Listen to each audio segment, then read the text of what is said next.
sa inyo mga kanabi, no? So, magandang umaga guys. So, andito tayo sa may City Gate, Buhangin, no? So, ayan, usual. Iiwan ko muna si Dami dyan, nakapark. Kasi maaga pa, no? Saka today, ihatid ko muna yung anak ko sa, ano yan, sa swimming lesson nila, no? So, ang panahon ngayon guys, medyo mahangin. Saka ang lakas ng ulan kagabi. Yan, mahangin guys.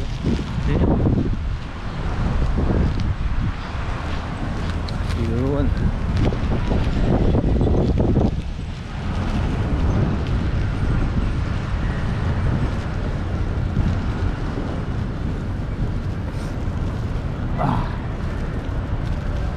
Yan, may kabayo.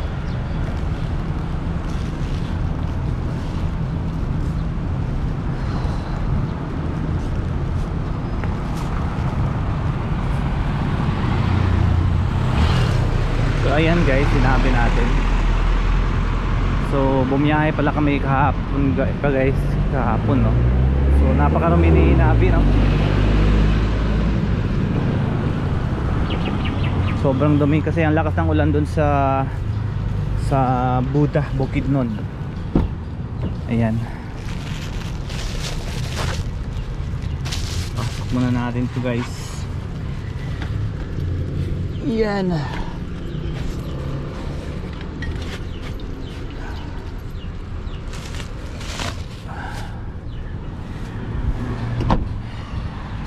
So grabing dumi ni Navi guys, no? Yun, grabing dumi. Alright.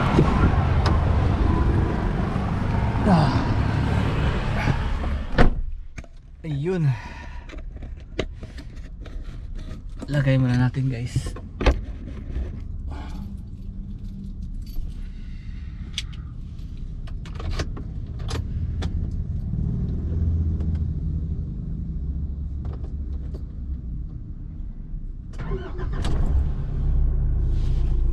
Start na natin. So, ayun guys, no. So, bumiyahe ako kahapon sa Buda, no. Bigla ang gala namin ng pamilya ko. So, hindi na ako nag-vlog kasi lakas ng ulan guys. Grabe ang ulan, tas malamig yung area dun. Dito kasi sa sa Buda, Bukidnon, parang katumbas ng Baguio yan ng Manila, na napakalamig na weather doon, lalo na pag umulan, nagpa-fog kasi yung daan. Tapos yun, from Davao to Buda, no, so 1 hour and 45 minutes. So naging round trip ko dun sa kilometers is 112. So I got this fuel average ni Navara, no, sa manual guys. So titingnan nyo guys. So ilagay ko siya sa, nandito kasi sa fuel. So naka eco mode pala ako guys, no. So yan guys, kita nyo ba? So yan. So view history guys. So I got 5.2 fuel average sa 100 kilometers. So ibig sabihin yan guys, kung 100 divide 5.2 kilometers, so ang labas niyan is 19 kilometers per kilometer yung highway ni Navara dito sa manual ko. So take note guys, hindi po magkaparehas ang mga fuel consumption, no, dahil nakadepende rin yan sa driving skills mo at saka yung apak na accelerator mo. So ayun. So yung takbo kahapon is lang past 100 lagi. So pagka kalimitan yan is uphill kasi lagi dyan sa, so nag-average ako ng takbo nung nasa 80, 60, 80 to 100, 100 plus yung takbo ko sa highway. So yun, so highway yun guys, sa highway. So I got 19 kilometers per liter sa manual ni Navi.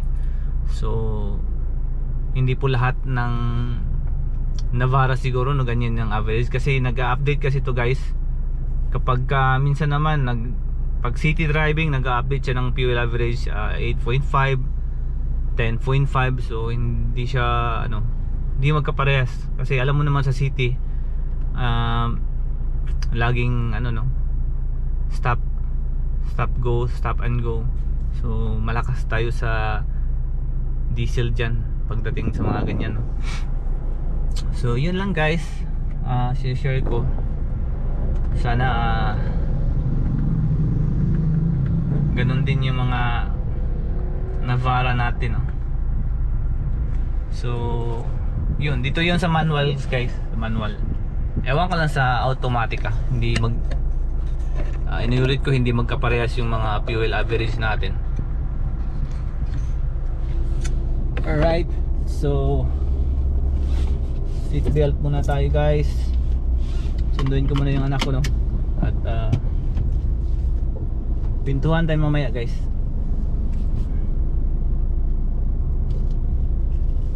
Alright, see you later. So what's up mga kanabi, no? So balik tayo dun sa kwentuhan natin. Alright, so nandito ako sa Inland Resort, no? Dahil may swimming class yung anak ko. So 1 hour stay. Yan.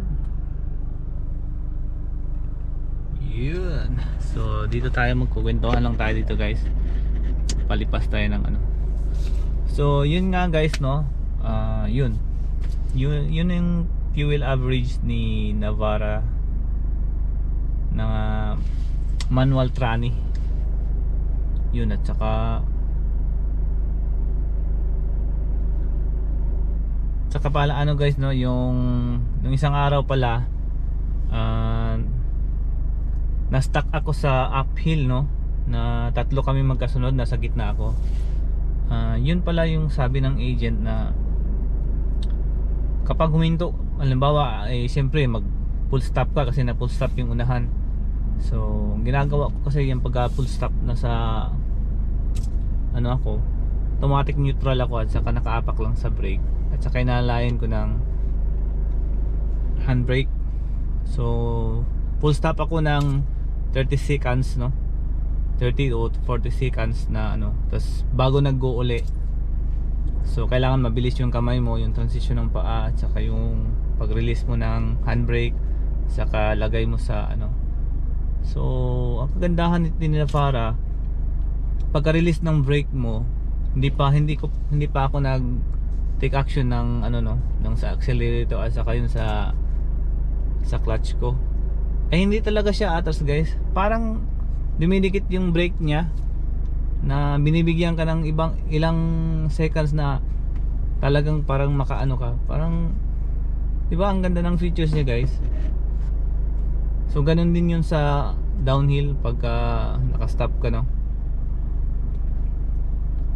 So yun. Tsaka may mga napansin rin ako dito kay Navara pagka nasa 3,000 RPM ka, no, tapos parang nagbabibrate dito banda guys. Somewhere here guys nagbabibrate siya. Ewan ko lang kung sa Navara nyo ganun ba din, no. Nagbabibrate siya na guys. Tapos pag maulan guys, camera, lagay ko muna sa settings. Yung camera natin pag naulan guys, natutuluan siya ng tubig ulan. So nagba-blur ito guys, nagba-blur, so hindi mo siya makita. Pero ibalik ko muna dito guys. Alright, so i-atras ko lang. So ayan, one thing to know na lang guys, itong linya niya guys, umiikot yan, di ba? Yan, oh. So ito na lang yung anuhin mo, yan no, kung saan ka aatras, nakakonekta siya sa steering natin. So ayan, so ginawa ko gabi, yan na lang yung linya ng steering ang inaano ko. So yun guys. Yun lang napansin ko dito sa Navara natin no. So marami pa tayong mapapansin dito guys. At saka wala pang isang buwan tong Navara natin no. So kung tingnan nyo, yung ano ko is 679 pa lang yung ano, 679 pa lang kilometers yung tinakbo nito no. So kahapon bumiyahe ako ng Davao to Buda, is round trip nun is 112 kilometers. So yun lang ang pinaka malayo-layo niyang naitakbo no. Bukod dito sa city ride lang palagi yung ano ko. So yun lang guys, yun lang. Saka guys, more on video guys, support my vlog no. So hindi pa nakasubscribe dyan, so subscribe na kayo mga kanabi no, dahil marami pa tayong magkukwentuhan dito tungkol sa sasakyan na to, at para makapagbigay tayo ng impormasyon sa kung anong mga kaganapan ng Nissan Navara no? So ayun guys, so ito pala no ay mga sensor pala yun, siya yung nagde-detect ng mga ano. Alright, so katabi ko ngayon yung ano ba to, Ford Territory guys no. So ganda rin. So yun lang guys, so see you in my next vlog, at salamat sa mga nanonood no. Sa mga hindi pa nakapag-subscribe guys, subscribe na kayo, support my channel as a Navara owner. Ako pala si Mr. Rogues, and see you in my next vlog. Ciao.